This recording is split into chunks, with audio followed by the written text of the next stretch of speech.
Ji. Thank you. ओम शांति। ओम शांति। ओम शांति। ओम शांति। चलिए आज हम नई कला की शुरुआत कर रहे हैं, आर्ट ऑफ अब्सॉर्बेंस, समाने की कला। तो जब हम इस टॉपिक के बारे में सोच रहे थे तो थोड़ा सा कंफ्यूजन हो रहा था कि समाने की कला है या समाने की शक्ति है। पावर टू अब्सॉर्ब या आर्ट ऑफ अब्सॉर्बेंस क्या है?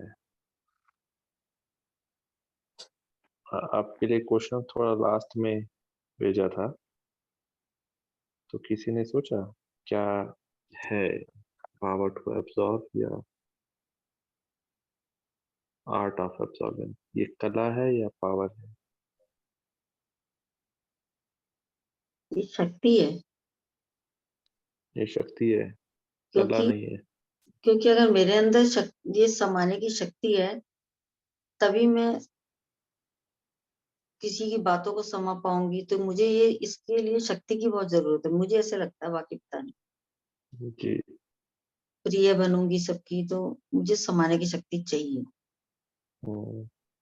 हाँ रचना पहन। It means I think it would mean कि ये पावर है पर इसको यूज करना कला है। हाँ एग्जैक्टली। करेक्ट। एक्चुअली पावर के जब हमारे अंदर ये पावर होगी तभी हम उसको कला में परिवर्तित कर सकेंगे। जी।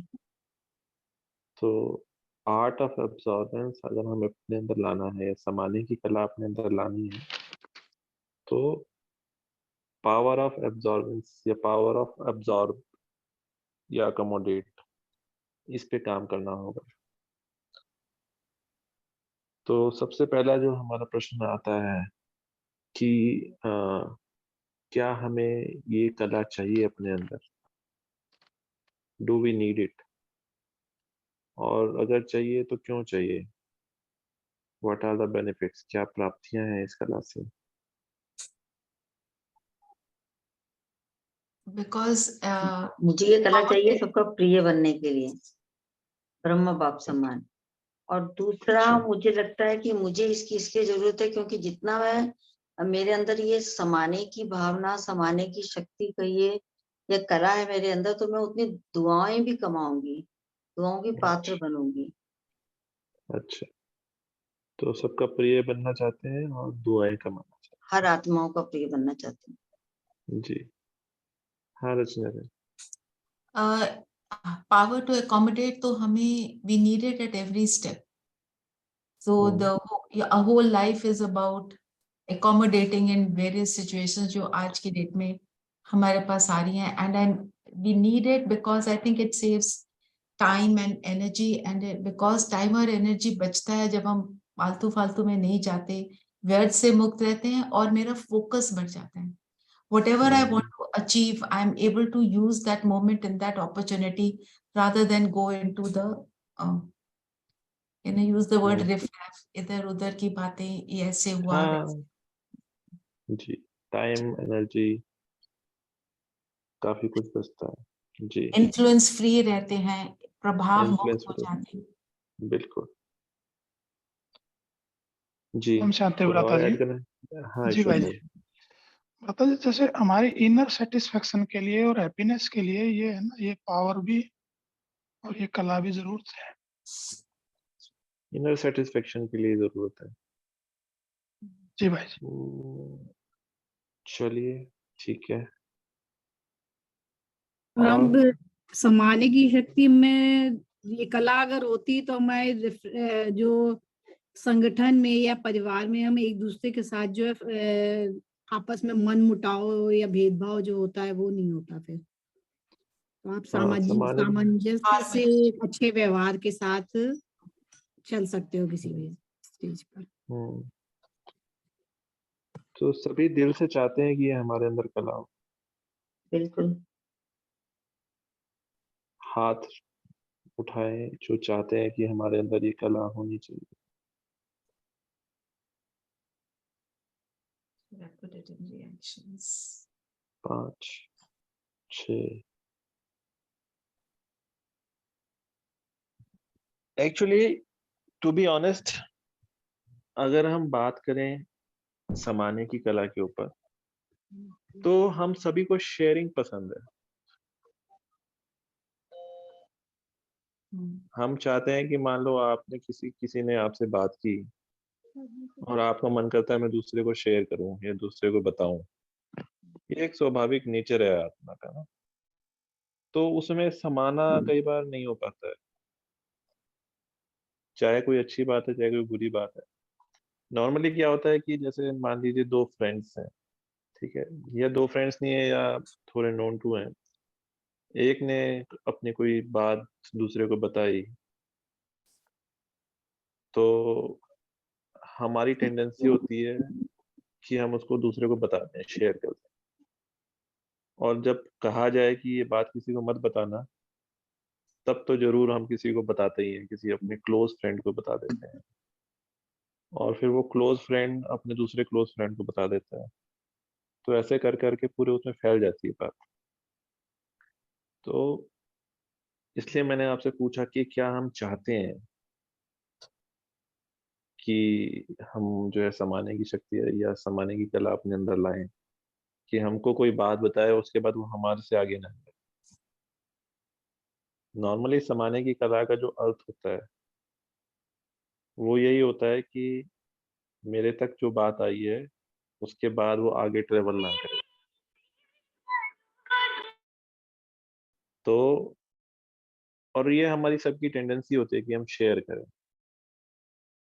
और जब तक शेयर नहीं करते तब तक थोड़ी बेचैनी सी या थोड़ी सी अंदर ही अंदर कुछ रह गया है या दिन कंप्लीट नहीं हुआ है, ऐसा लगता है। यस और नो? ये सबका इसका आई थिंक आंसर अलग अलग होगा। जी। No, that is true. We like to share, but इसी से तो हम्म, मुक्त होना है because we see the benefit of not हाँ sharing. So we want हाँ, it. But सो भी बात संस्कार जो है वो है कि है। इसको बता दें ये तो मेरा बहुत क्लोज है, वही हम्म। वाली बात। नहीं, बट कई बार ऐसा भी होता है कि मान लीजिए आपकी को किसी की नेगेटिव बात पता है, राइट, और आपका कोई क्लोज फ्रेंड जो है उस व्यक्ति से डील कर रहा है, तो कई बार हम सावधानी के लक्ष्य से भी बता देते हैं कि देखो भाई उससे डीलिंग मत करना, वो तो ऐसा है। कई बार स्वाभाविक रूप से ऐसा हो जाता है। Sometimes तो we want a change in the situation, so we tend to tell the situation also to someone, right? हाँ, कई बार ऐसा भी करते हैं। तो यहाँ हमारी जो लक्ष्य है समाने की कला, मतलब कि इसका जो एक्चुअल अर्थ तो यही है कि जो बात हम तक आए वो हमसे आगे ना जाए।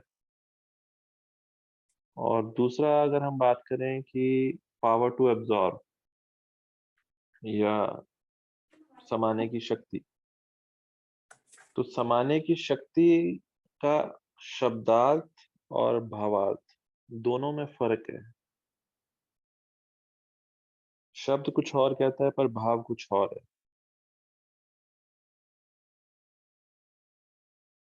क्या लगता है आपको?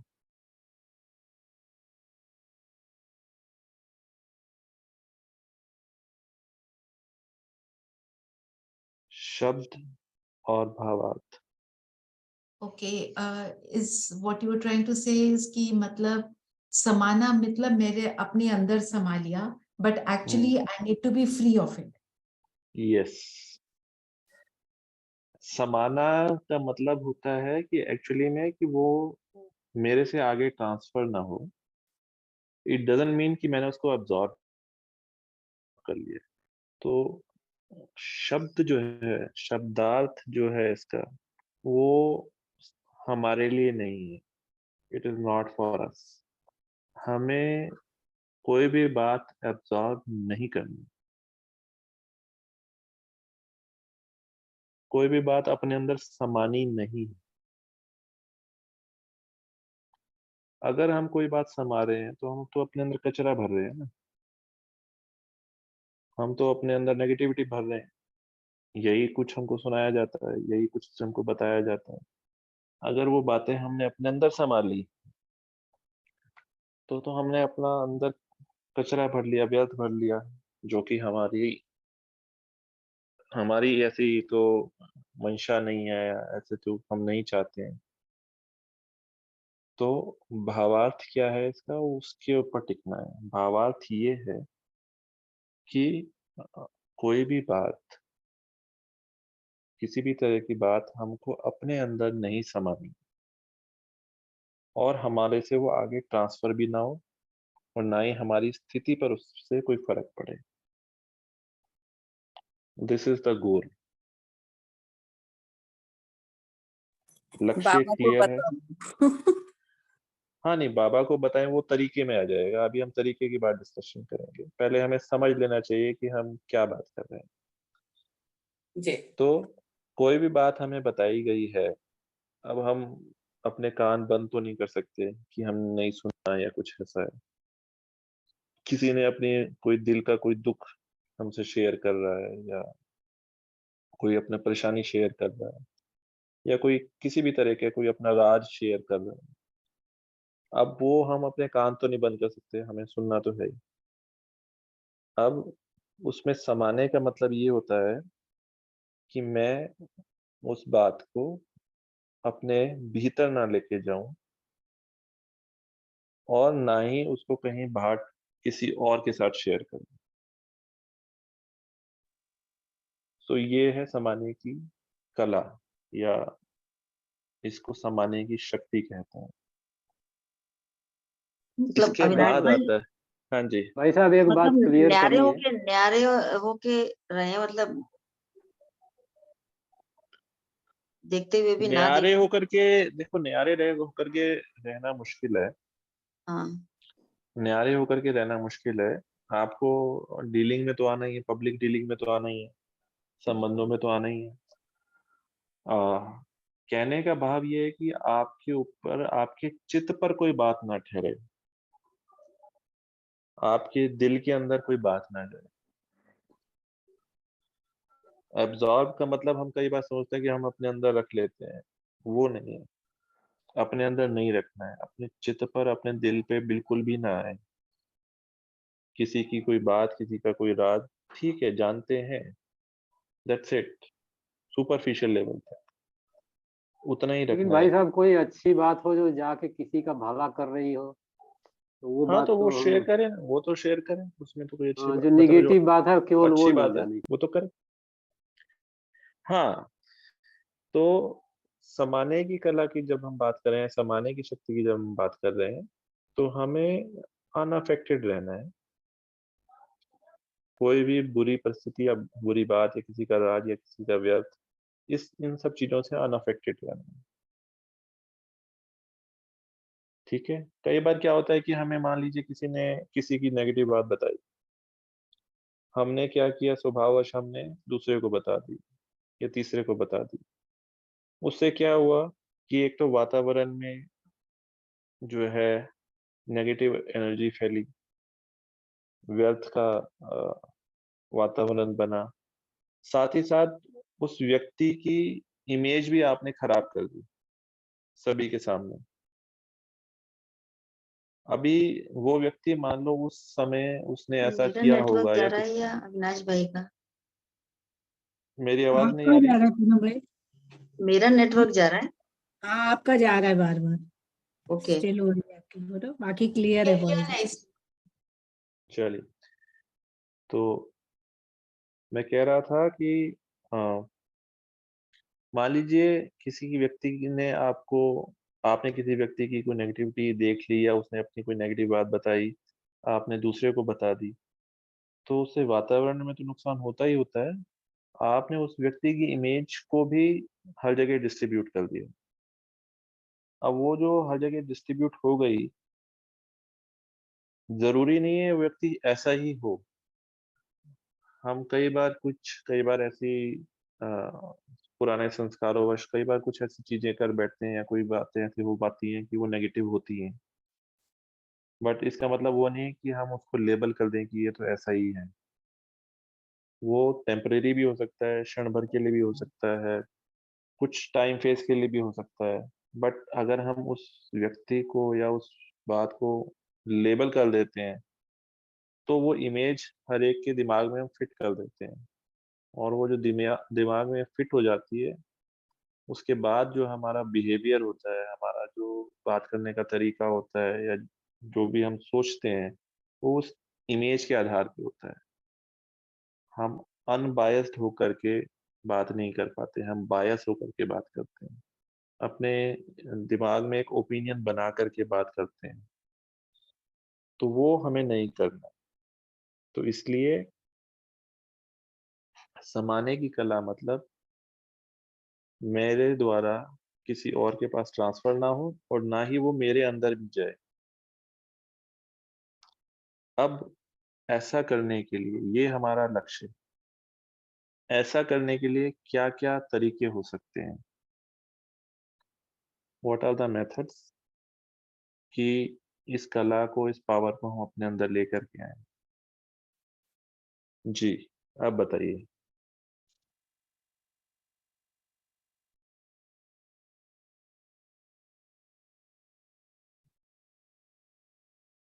क्या-क्या तरीके हो ओम सकते हैं? शांति।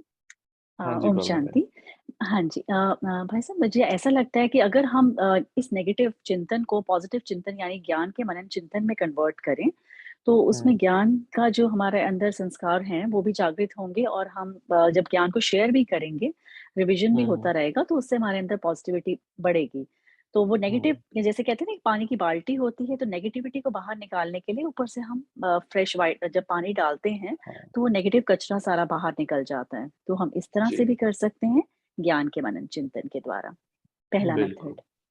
तो हाँ पहला जी। मेथड है ट्रांसफ़ॉर्म कर देना। मतलब कोई भी चीज़ हो या कोई भी बात हो या कोई भी हम या तो कुछ देख रहे हैं या सुन रहे हैं, उसको ट्रांसफ़ॉर्म कर देना।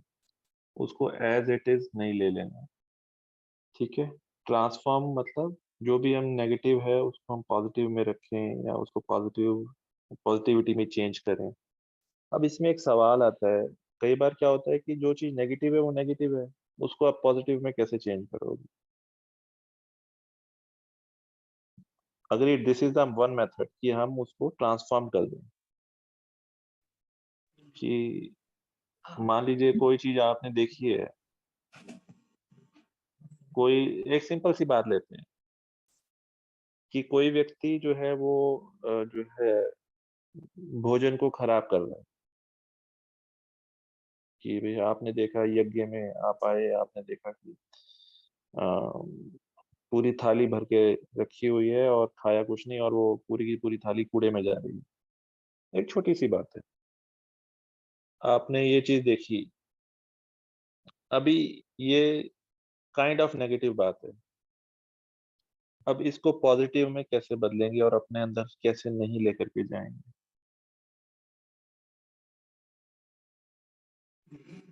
कि हो सकता है उसकी तबीयत उस दिन नहीं ठीक हो कि वो खा सकता हो, उसे नहीं अच्छा लगा हो टेस्ट। इस तरह से अगर उस हुँ, चीज़ को एक्सेप्ट करें, तो वो नेगेटिव में नहीं दिखेगी बात कि भई ठीक है, नुकसान हुआ, आप यज्ञ का भोजन फेंक रहे हो। इट मे बी पॉसिबली कोई रीज़न रहा होगा जो उसने नहीं खाया उसको। अगर हम इस तरह से सोचें उस बात को। और भाई जी ये भी सोच सकते हैं कि ये बाबा तो देख ही रहा है ना, अपने कर्मों का फल तो हर किसी के को मिलना है, तो बीच में हम जजमेंट क्यों करें, मतलब किसी के लिए। ये तो मैं भी एक बंधन मतलब उस आत्मा के साथ अपना क्रिएट कर रही हूँ ना। हाँ, हाँ, बिल्कुल। और एक बात ये हो सकती है भाई साहब कि ऐसा लगता है कि जैसे उस आत्मा को समझ ही नहीं है, उसके हुँ, संस्कार हैं। जैसे कोई पागल हुँ, व्यक्ति है, अच्छे भले धुले कपड़े को मिट्टी में लपेट रहा है, तो हम नहीं ऐसा तो समझ सकते पॉज़िटिव हैं कि कर इसको समझ नहीं है, बेचारा अपने संस्कार से मजबूर है या इसको समझ नहीं है, इस वजह से ऐसा कर रहा है। जी, बेसिकली पॉज़िटिव करने का मतलब होता है जो चीज जैसी है उसको वैसा स्वीकार कर लें। पॉजिटिव को उसको हमें कोई और रूपांतरित नहीं करना है। जो व्यक्ति जैसा है उसको वैसा स्वीकार कर लेना उस समय के लिए। उस समय यही बेस्ट है, और कुछ नया क्रिएट करने की जरूरत नहीं है कि उसको वैसा होगा, इसको वैसा होगा, ये होगा, वो ये सब करने की जरूरत नहीं। पॉजिटिव में ट्रांसफॉर्म करने का मतलब उस समय, उस स्थान पर, उस जो भी वाकया हुआ है या जो भी बात हुई है उस समय वो ही होनी चाहिए थी, इसलिए हुई है। That's it. तो ड्रामा के ज्ञान को हमें पक्का कर देना है, तो हम कहेंगे कि हमने ट्रांसफॉर्म किया है। अदरवाइज जो है हम कई बार इस चीज को थोड़ा सा जिसे कहते हैं ना, नेगेटिव को पॉजिटिव करने के चक्कर में जो है गलत डिसीजंस ले लेते हैं, या मतलब होता है ना कि कई बार नुकसान हमारा बहुत बड़ा हो जाता है अगर हम चीजों को सही ढंग से नहीं देखते हैं। तो जो चीज जैसी है उसको वैसा देखें और साथ साथ स्वीकार करते चलें। पहली मेथड। दूसरा, ओम शांति भाई जी। ओम शांति। भाई जी, जैसे अभी आपने बताया कि पॉजिटिव में ट्रांसफॉर्म करना, कोई हमें मतलब उसके लिए कुछ एफर्ट चाहे ऐसे नहीं करना है, उसको एक्सेप्ट ही करना उसका मीनिंग है। और भाई जी। जी ये हमने अनुभव भी किया है, एक्सेप्ट तो करना ही है फर्स्ट स्टेप पे। और अगर हम अपने आप को अचल और स्थिर रखते हुए ऐसे किसी भी सिचुएशन में, नेगेटिव सिचुएशन में, हम एक शुभ भावना के वाइब्रेशन उस आत्मा के प्रति उस समय भेज देते हैं, तो एक हाँ। काफी एक पॉसिबिलिटी होती है जो हमें व्यवहार में भी, प्रत्यक्ष रूप में भी हमको कुछ ना कुछ पॉजिटिव दिख जाता है होते हुए। लाइक जी जो जी जी। आपने एग्जाम्पल दिया उसमें हो सकता है कि हम क्योंकि उससे ना कुछ एक्सपेक्ट कर रहे हैं, हमने उसको एक्सेप्ट कर लिया एज इट इज, और हमने हम्म उसके बदले में एक उसके लिए शुभ भावना, एक एनर्जी वाली एक वाइब्रेशन भेज दी बाबा की। तो हम्म उससे उसको क्योंकि एनर्जी मिलती है, और हम्म क्योंकि उसके अंदर उस समय कोई ना कोई वीकनेस है, कोई कमी है जिसकी वजह से द सो कॉल्ड नेगेटिव एक एक्ट हो रहा है, तो वो भी हम्म काफी बारी या तो बिल्कुल ही सामने वाली आत्मा उस चीज को रियलाइज ही कर लेती है उसी समय, या जैसे भी है, हम्म। मतलब नेगेटिव से पॉजिटिव की तरफ ट्रांसफॉर्मेशन होता है। और ये मैंने खुद से भी बहुत बार अनुभव किया है ऐसी सिचुएशंस में। ओके, नहीं बहुत अच्छी बात है। तो सबसे पहला जो है काम करना है ट्रांसफॉर्मेशन, और अगर वो आप कर पा रहे हैं तो नेक्स्ट काम जैसे बेंजी ने बताया कि शुभ वाइब्रेशन, शुभ भावना देना। एक्चुअली क्या होता है कि जैसे आपने एक बार हमारी जब क्लास हुई थी जिसमें बात हो रही थी कि हमने कौन सा चश्मा पहन रखा है, उस चश्मे से हम हमेशा देखते हैं और उस चश्मे के अकॉर्डिंगली हम पॉजिटिव और नेगेटिव को डिफाइन करते हैं। अगर कोई व्यक्ति या कोई भी बात, कोई भी परिस्थिति या कोई भी चीज अगर मेरे चश्मे के अकॉर्डिंग हो रही है तो वो पॉजिटिव है। अगर वो उसके अकॉर्डिंग नहीं हो रही है तो वो नेगेटिव। तो इसके लिए बहुत बहुत जरूरी है कि हम जो चीजें हैं उनको एज इट इज स्वीकार करें, और उस चश्मा जो है हम अपना हटा करके उसके लिए जो नेक्स्ट स्टेप, जो सेकंड मेथड है, वो है अपने आप को डिटैच्ड ऑब्जर्वर के रूप में रखना, या खाली ऑब्जर्वर के रूप में रखना, एक दृष्टा मात्र। सिर्फ देख रहे हैं, जो चीजें हो रही हैं देख रहे हैं, कोई जजमेंट नहीं, कोई ओपिनियन नहीं। जैसे हम गाड़ी में जा रहे हैं, ट्रेन में जाते हैं, रास्ते में कितने साइट सीन्स आते रहते हैं, कोई हम उनके बारे में सोचते हैं कि वो पेड़ जो है ज्यादा टेढ़ा हो गया या वो सीधा रह गया, या वहां पे पुल क्यों नहीं बना हुआ, या वहां पे ये नहीं है, वो नहीं, कुछ नहीं सोचते। जस्ट ट्रैवलर की तरह उसको देखते रहते हैं, ऑब्जर्व करते हैं, दैट्स इट, वी पास। तो पहले दृष्टा, उसके बाद फिर साक्षी दृष्टा, ऑब्जर्वर, देन डिटैच्ड ऑब्जर्वर। तो सेकंड मेथड है, कोई भी बात हम कुछ सुना रहा है या कुछ बता रहा है या कुछ हम देख रहे हैं, उसको एज ए ऑब्जर्वर और डिटैच्ड ऑब्जर्वर के रूप में हम देखें या करें। जी भावना में। ओम ज्योति भाई जी, अगर हम लौकिक रीति से देखें, आपने देखा होगा कंपनीज में क्या होता है, जैसे बिहेवियरल काउंसलिंग होती है, एक मैनेजर एम्प्लॉय को काउंसिल करता है, फीडबैक सेशंस, कंटिन्यूस इवैल्यूएशन। तो हम इसको अलौकिक रीति से नहीं अपना सकते? जैसे अगर किसी एम्प्लॉय के बिहेवियर को आपने एक्सेप्ट कर लिया कि वो गलत है, इनअप्रोप्रिएट है उस सिचुएशन के लिए, और उसको हमें चेंज तो करना है, सो राइट अप्रोप्रिएट टाइम देके उसकी बिहेवियरल काउंसलिंग, उसको हम फीडबैक दे सकते हैं। जैसे बाबा भी बहुत प्रेम देखिए, पूर्वक दो बच्चों को बात उनकी होती गलती। है। हाँ जी। I understand. क्या होता है कि कॉर्पोरेट वर्ल्ड और जो हमारा ब्राह्मण परिवार है, या हाँ हम जी, हाँ जी। जिस जर्नी पे हैं, स्पिरिचुअल जर्नी पे हैं, सबसे बड़ी बात होती है कि इन कॉर्पोरेट वर्ल्ड या जो लौकिक में होता है, वो मैनेजर है और दूसरा एम्प्लॉय है। एम्प्लॉय है, राइट। यहाँ पे आपको मैनेजर किसने बनाया है? किसी ने नहीं बनाया, यस, नहीं, राइट? राइट। ओके। सो या आपको एम्प्लॉय किसने बनाया? किसी ने नहीं बनाया। तो वो हम माइंडसेट लेके ना चले, ऑल आर इक्वल, ओके, सभी भाई बहन ऑल आर हैं, इक्वल। सभी आत्माएं हैं। तो उस वे में हम नहीं जाएंगे, या हमें किसी को प्रीच करने की जरूरत नहीं है। हर आत्मा श्योर। अपने हिसाब से कर्म कर रही है और अपने हिसाब से ही कर्म का फल पाएगी। ओके, सो कोई काउंसलिंग नहीं करनी चाहिए ना? ओके, नहीं, श्योर, अगर नो आपसे प्रॉब्लम। कुछ कहा जाए, आपसे पूछा जाए, देन आप करें ना, अदरवाइज क्या जरूरत है। श्योर। ओके। एक बहुत ही अच्छी थैंक्स। कहानी थी, शायद आप लोगों ने सुनी होगी। मतलब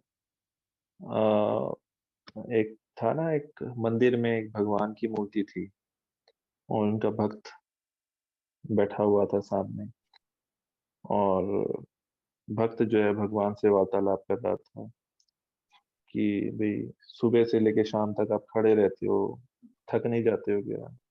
इतने सारे लोग आपसे मिलने के लिए आते हैं। सुनी हुई है ये कहानी? नहीं ध्यान। सुनी हुई भाई साहब, सुनी ध्यान हुई। में नहीं आ रही। सुनी हुई हाँ है ना? सुना हुआ। हाँ। तो उसमें भावार्थ यही था कि भगवान भगवान इसीलिए है क्योंकि वो सिर्फ देखता रहता है, वो किसी भी के भी पार्ट में इंटरफेयर नहीं करता है। इंटरफेयर करे तो क्या का क्या हो जाए। तो हमें भी जो है ऑब्जर्व एंड डिटैच ऑब्जर्व, ये दो चीजों में रहना है। पहले दृष्टा बने और उसके बाद डिटैच ऑब्जर्वर, हमारी जो आध्यात्मिक यात्रा है उसके लिए, उसकी उन्नति के लिए। तो लेकिन क्लियर भाई होना साहब, चाहिए कि हम ये सब क्यों कर रहे हैं। हमें जो है इन सब चीजों से उपराम होना है। हमारा लक्ष्य है उपराम अवस्था, कर्मातीत अवस्था तक जाना। तो अगर हमें इन चीजों में पड़े रहेंगे तो फिर हम कभी भी डिटैच नहीं हो पाएंगे। हाँ जी रचना बहन। हाँ भाई साहब, एक पूछ रहे थे जी बोलिए राम कि जी वो रोज वो तो थाली का खाना अगर नुकसान करते रहेगा, एक दिन तो ठीक है एक्सेप्ट कर लिया, लेकिन किसी तरीके से उसको बताना तो पड़ेगा, नहीं तो वो तो रोज डालते रहेगा अगर, तो फिर ये भी हाँ, ठीक नहीं है। इसमें देखिए, सबसे बड़ी बात, पहला जो हमारा कर्तव्य है कि अपने चित्त पर कुछ भी ऐसा बुरा नहीं डालना, या कि वो गलत कर रहा है या जैसा भी आपको गलत लग रहा है, तो किसी शुभ भावना के साथ किसी वक्त किसी इशारे से कहा जा सकता है। बट जी अगर जी। हम उसको अपने अंदर दिल पे ले लें, ओहो इसने तो ये कर दिया, ये दिल का नुकसान कर दिया, ये हो गया, वो हो गया, और हम अपनी तबीयत खराब कर बैठे, वो ना हो। जी जी। शुभ हाँ लेकिन भावना उसको से, एक गाइड बार शुभ मेरे करना है, साथ भावना से लेकिन जरूर तबीयत कहें। डिस्टर्ब ना। एक हाँ, बार शुभ मेरे भावना साथ से ऐसे कह हुआ सकते था। हैं।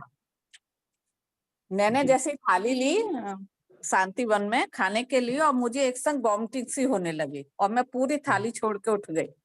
मेरे साथ वाली जो थी उन्होंने उस थाली को फेंका तो किसी ने तुरंत टोका उन्हें कि बाबा के यज्ञ की ऐसे भरी हुई थाली लेते क्यों हो आप जब फेंकते हो तो। हाँ, वो मेरी तो हर वजह से किसी का उनको अपना सुनना अपना पड़ा देखना। था। मुझे बहुत खराब तो लगा बाद में जब पता लगा, लेकिन मैं जान क्या के कर कुछ सकते नहीं हैं? किया था। हाँ, हाँ, ठीक है, कुछ भी नहीं, कुछ जान के नहीं किया तो हम क्लियर है हम क्यों कर रहे हैं। तो ऐसे ही अगर आपको लगता है तो बड़ी शुभ भावना के साथ में, बड़े प्यार के साथ और अपने अंदर कुछ हम ऐसे नेगेटिविटी किसी भी बात के प्रति ना रखें। इम्पोर्टेंट बात है कि हम अपना चित्त मैला ना करें, अपने अंदर ना लेके जाएँ। जी, सुदीप्ता बहन। अच्छा, रचना बहन भी कुछ बोल रहे थे ना शायद। ओम शांति भाई जी। हुँ, इस केस में हम इसको अगर देखेंगे, पहले तो किसी को शेयरिंग की बात तो अलग है, पहले अपने मन में तो वो विचार चलता है कि हमको अगर कल बिल्कुल। गलत लगता है वो, और कुछ समय तक चलता रहता है। अगर वो जी, चला भी जाता है माइंड में, कभी ना कभी दोबारा ऐसे सिचुएशन अगर आ जाता है तो किसी के सामने वो बात निकल जाता है। जी, जी, बिल्कुल, इसका मतलब हमने समाया नहीं, दूसरे समाया नहीं किसी है। ने बोला तो वो निकल ही जाता है, पर अपने मन में रहता है। ऐसे सिचुएशन में अगर हम देखेंगे, इसको इग्नोर कर दें या कैसे इसको, मतलब हाँ, तो जैसे इसका क्या बताया ना तरीका कि क्या है? तरीका है, जैसे बोला कि ऑब्ज़र्व। हम क्या करते हैं कि जब भी हम कोई चीज़ देखते हैं, तो उसके प्रति या तो अपने जो हमारे संस्कार हैं या हमारा जो हमने चश्मा पहना हुआ है, उसके अकॉर्डिंगली एक ओपिनियन क्रिएट कर लेते हैं। जी। या जिसे को हम कहते हैं नॉन जजमेंटल हम देखें किसी भी चीज़ को। जी। और जो ज्ञान की कुछ बातें हैं, जैसे हर आत्मा निर्दोष है, हर आत्मा अपना-अपना पार्ट बजा रही है। जो कुछ हो रहा है वो बहुत कल्याणकारी है। जो कुछ हो रहा है बहुत अच्छा हो रहा है और यही होना चाहिए। ऐसे कुछ ज्ञान के पॉइंट्स अपने अंदर इतने पक्के कर लें कि हम हर चीज़ को उस हिसाब से ही देखें। तो हमें कोई भी चीज़ बुरी नहीं लगेगी, कोई भी चीज़ यू नो मन कुछ में ऐसा नहीं लगेगा रिएक्शन कि वो नहीं हमारे होगा। अंदर जाएगी। हम रिएक्शन नहीं करेंगे। एग्ज़ैक्टली जी। This is the correct word कि जी। हमें जो मेन इसमें काम करने की बात है वो कि हमारे अंदर से किसी भी प्रकार का रिएक्शन ना निकले। जी। और दूसरी बात ये है कि कोई हमको सुना रहा है किसी के बारे में, हुँ, तो हम उसको जब सुनते हैं, वो भी ठीक नहीं लगता है कि उनके बारे में ऐसा क्यों बोल रहा है, तो हमारे मन में भी रिएक्शन होता है। जी। तो उस आत्मा के प्रति उसी समय क्या शुद्ध भावना देना है या स्टॉप करना है कि डायरेक्ट नहीं, हमको ये सुनना नहीं है? देखिए ये एक मतलब कि चैलेंजिंग टास्क है, इसके ऊपर भी काम हमें हम सभी को करना चाहिए कि जैसे जो कोई बात सुना रहा है, इसका एग्ज़ाम्पल मैं आपको ना एक दादी जानकी का देता हूँ। कई बार क्या होता था कि दादी जानकी जी से कोई बात पूछी जाती थी ना, वो कुछ और जवाब दे देती थी। अब एग्ज़ैक्टली मेरे को वाक़या याद नहीं है पर कई बार कई लोगों से मैंने सुना है ऐसा, कि मान लीजिए आपने कोई किसी की बात या तो किसी की बात या कोई परिस्थिति दादी को सुनाई, जी। तो दादी कुछ और बोल देती थी उनको। हुँ। अब वो व्यक्ति हैरान हो जाता था कि ये दादी ने ऐसा क्या बोल दिया, मेरे को तो समझ नहीं आई, ये ना तो उस व्यक्ति के बारे में बोला है, ना उस परिस्थिति के बारे में बोला है, ये तो कुछ और ही बात बोल दी। पर बाद में उन्होंने गहरा चिंतन किया, तो एक्चुअली उनकी प्रॉब्लम वही थी। कहने का मतलब ये है कि कोई भी व्यक्ति या कोई भी बात आपको कोई बता रहा है, तो उसके पीछे उसका क्या भाव है या क्या उसकी इंटेंशन है या क्या उसकी कमज़ोरी है, जिसकी वजह से उसको ऐसा कहना पड़ रहा है या कि ऐसा सोचना पड़ रहा है। तो कहने का मतलब ये है कि उसके पीछे हम ज्ञान को लेकर के जाएँ और उसको ज्ञान की रीति से देखें। हुँ। कई बार हम मतलब भक्ति मार्ग में हमने कई बार सुना है कि पाप से घृणा करो, पापी से नहीं। हुँ। तो जो बात हमें बताई जा रही है, उसके पीछे जो जो विकार छुपा है या जो कमज़ोरी छुपी है, उससे घृणा करो और उसका उसको तोड़ बताओ। नॉट कि ये व्यक्ति विशेष ने ऐसा किया या उसको हम लेबल कर दें या उसको हम गलत समझ लें, ऐसा नहीं। वो व्यक्ति है, वो टेम्परेरी चीज़ है। आज हो सकता है मैं कुछ गलत काम कर रहा हूँ, कल को हो सकता है मैं वो काम ना करूँ। बट इट डज़न्ट मीन कि मेरे ऊपर वो लेबल ही लग जाए। हम हर वक़्त बदलते रहते हैं,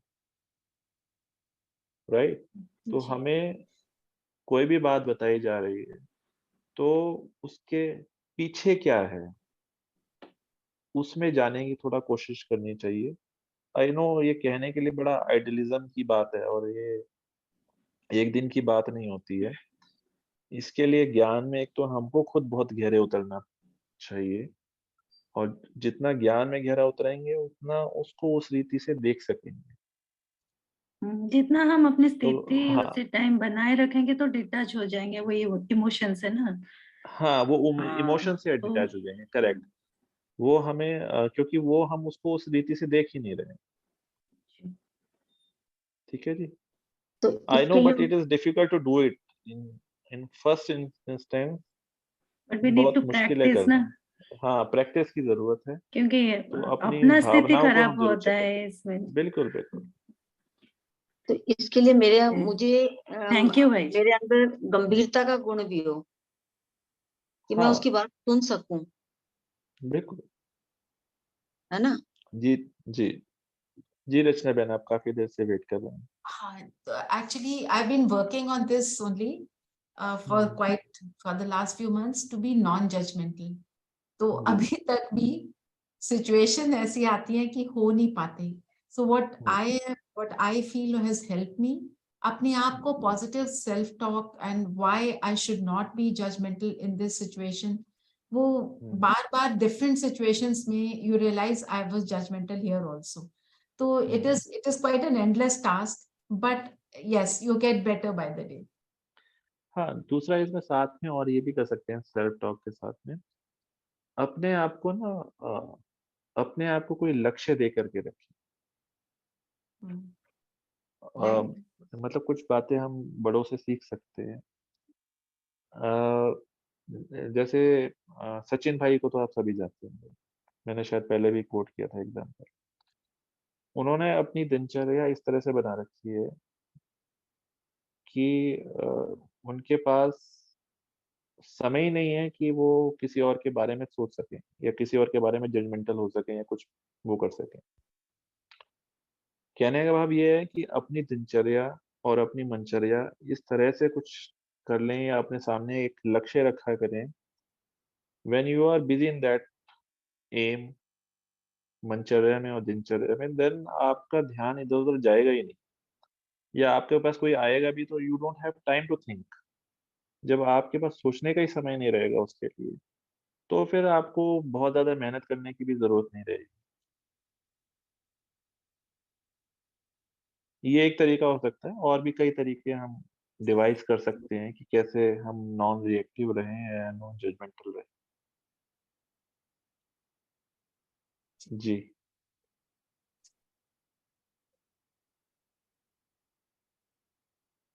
हाँ जी, शालिनी बहन। हाँ भाई जी, बाबा ऑलवेज सेज ड्रामा का राज जानने वाले नाराज नहीं होते हैं। और जी। तीनों कालों का ज्ञान जिसमें है वो भी इन बातों में नहीं अटकते हैं ना। तो why can't we have the foundation as drama and then go for, I mean, move forward? Just a बिल्कुल। suggestion. Yeah. नहीं, नहीं, बहुत अच्छी बात है। There could be so many methods और ज्ञान का यूज़ तो फर्स्ट एंड फॉरमोस्ट मेथड है। जी। हाँ जी, ईश्वर भाई। तो इसमें ना मतलब हमें हर परिस्थिति में लचीलापन और स्वभाव में विनम्रता हो ना, जी, तो भी सहायक हो सकती है समाने की शक्ति। जी, हमारा बिल्कुल। रवैया लचीला हो, फ्लेक्सिबिलिटी हो। फ्लेक्सिबिलिटी। जी, बिल्कुल। चलिए, तो आई थिंक सभी को क्लियर हुआ होगा, क्या करना है। तो अब हमारे पास 4-5 दिन हैं। हम समाने की शक्ति का या कला का प्रैक्टिकल में कुछ कार्य व्यवहार में उसको लेकर के आएँगे and then we will share it on Friday. आपने जो भी किया, इस शक्ति को कहाँ यूज किया, कैसे यूज किया, क्या प्रॉब्लम्स आई और क्या सफलता पाई, उसके बारे में चर्चा जो है आने वाले शुक्रवार को करेंगे। और कल जो है साकार मुरली का रिवीजन रहेगा। ठीक है जी। अभी मेरे को थोड़ा डिस्कनेक्ट करना होगा, तो मेरी तरफ से अभी ओम शांति। आप सभी योग करके चलेंगे। ओम शांति। ओम शांति। ओम शांति। Thank you so much. ओम शांति। कृष्णा बहन आप म्यूट हो। शालिनी बहन म्यूजिक लगा दें, so we'll just sit in silence. हाँ for- ओके बहन जी। We'll sit till 9. हाँ?